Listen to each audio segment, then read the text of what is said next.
mga politiko na ito, magaling lang mag-condemn.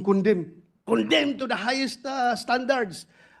The atrocities, the bullying being perpetrated by the Chinese to our sailors, to our coast guards. We have to modernize our armed forces. Tapos, pagdating sa budget deliberation, ibis dagdagan, bawasan pa natin. Good morning mga kababayan, at ito na nga pag-usapan po natin itong mga init na issue na bumabalot sa ating bansa, lalo na sa politika. Ay akalaan po ninyo mga kababayan, ito pong ating EFP, kawawa naman. Ito pong ating bansa na ang ilangan ng pundo para sana mapalakas ang sandatahan lakas, pero ito ang ating mga hindot na mga tambalulong sa kamara. Minamani obra.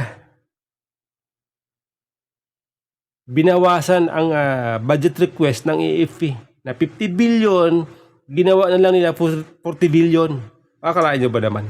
Kung hindi ba naman mga tambalulong, ha?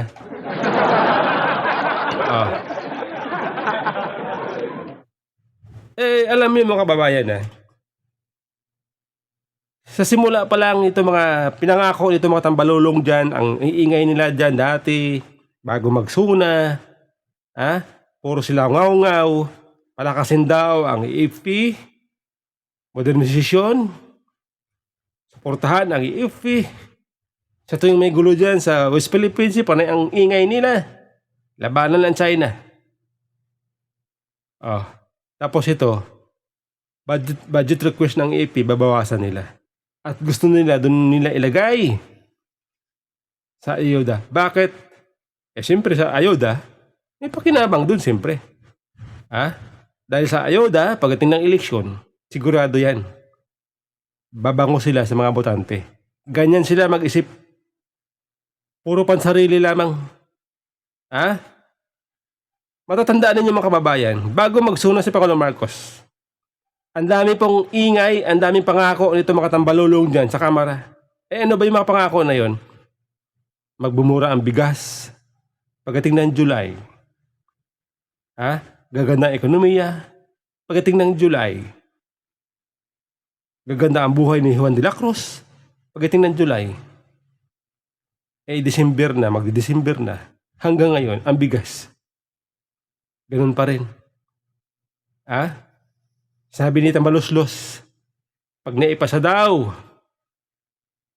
ang bagong taripa para sa pag-aangkat ng bigas, bababa na ang presyo.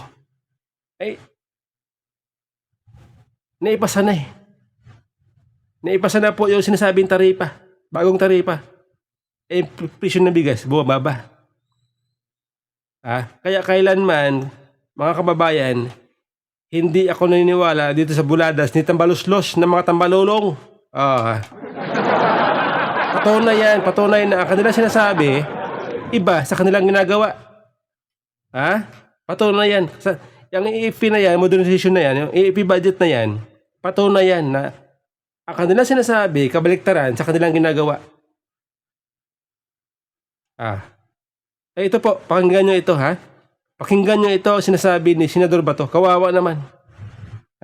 Kawawa naman. Nabanggit itong issue na ito because being a former member of the Armed Forces of the Philippines, former member of the Philippine National Police, and now a Senator of the Republic, I can't help but point out a glaring contradiction na nakikita ko. Kasi every time may mangyaring hindi maganda during our resupply missions to the Ayungin Shoal, pag mayroon tayong sailor na naputulan ng daliri dahil tinapyas ng Chinese Coast Guard or Chinese militia, or meron tayong mga maliliit na bangka na gamit ng Coast Guard or ng BIFAR natin or ng Marines or ng Navy, pinangga, our immediate reaction is like this.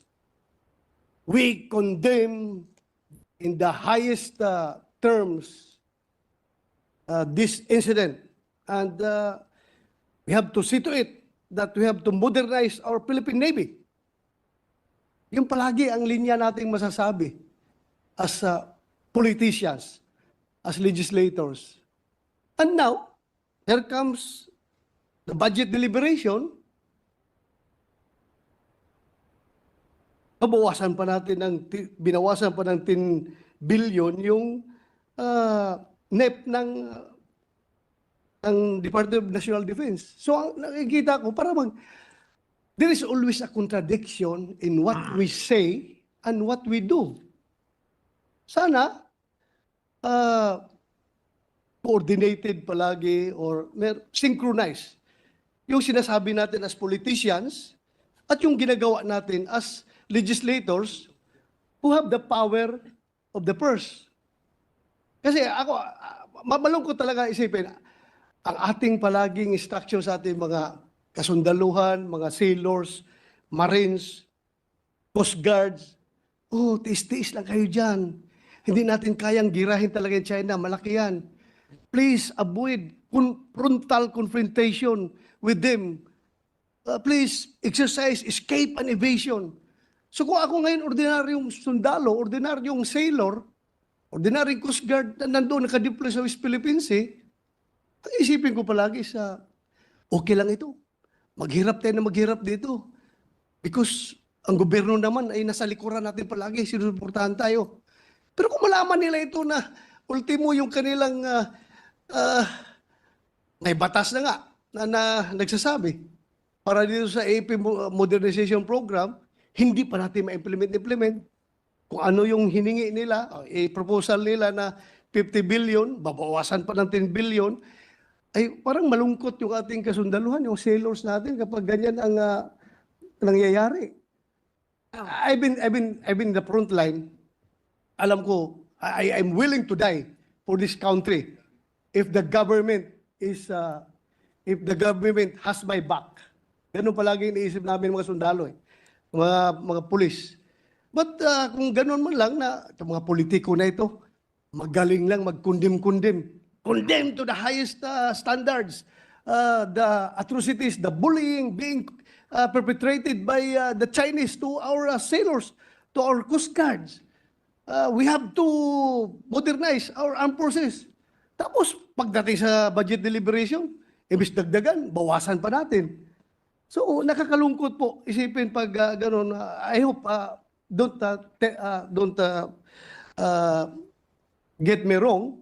I am just voicing out because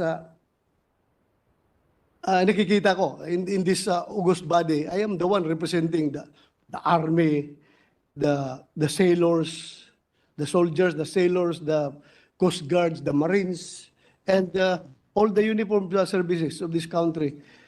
So sana po yung my previous appeal to the good chairman, the good sponsor, na kung baka pwedeng mabalik natin yung konti, yung binawas ng 10 billion. Kahit na kung hindi natin kaya ibalik yung 10 billion sa kanilang original proposal sa NEP, baka pwedeng kahit papaano mabalik natin yung ibang halaga doon.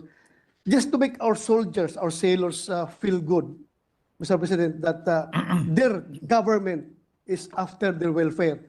Because itong AP modernization na ito, major pa ako, andyan na yan, hanggang ngayon, dami nang nagdaan ng mga presidente, sad to say, talagang kulang pa rin tayo sa modernization. And we are not blaming our government because talagang wala man talaga tayong pera. Hindi natin sila biniblame ang gobyerno natin. Hirap tayo sa pera.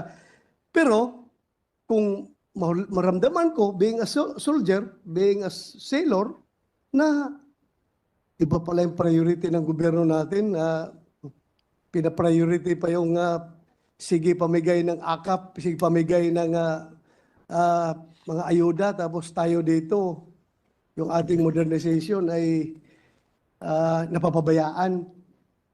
So I am talking about the moral of our people in the field, Mr. President, good sponsor. So yun lang gusto ko iparating. Sana kung Um, with your initiative, makakuha tayo ng pangdagdag, ibalik ng konti. Kahit na hindi kaya yung 10 billion. A part of it lang, sana may balik. Para naman masaya yung ating kasundaluhan. Point taken, Mr. President. Actually, kahit naman sa mga Coast Guard, halimbawa si Senator JV kasi nagdi-defend ng budget ng Coast Guard under the DOTR, dinagdagan naman for fuel, maintenance, expenses. Pero syempre, nandun na ako na sa 6-point-something% lang of the budget ang sa AFP. Tignan po natin and I'll be willing naman to consider your proposals for the committee report. Thank you. Before we suspend, for the record, Chair would like to say that the Chair agrees with the points raised by Senator Bato with a caveat. Hindi natin pwedeng tingnan at bigyan ng pondo ang modernisasyon ng pikit mata dahil yung track record mismo ng DND at AFP sa mga nagdaang panahon ay hindi naman pwedeng panghawakan palagi. To cite as an example, the AFP bought missiles from India worth about 8 billion if I'm not mistaken. Up to today, after 3 years, nasa bodega pa rin siya. Kasi hindi kasama sa hiningi ng AFP at pinondohan yung paglalagyan ng mga missile sa isang base sa bandang Zambales. I hope when we give money to the AFP, we don't simply close our eyes to what they're asking for. I entrust it to our distinguished Vice Chairperson, Senator Bato, na yung bibili nila dun sa pondong hinihingi nila, mamamaximize talaga at tama yung pag-order nila. As of this date, for example, for the information of Senator Bato, we ordered several armaments under our modernization program from a certain country. I will not name at this point.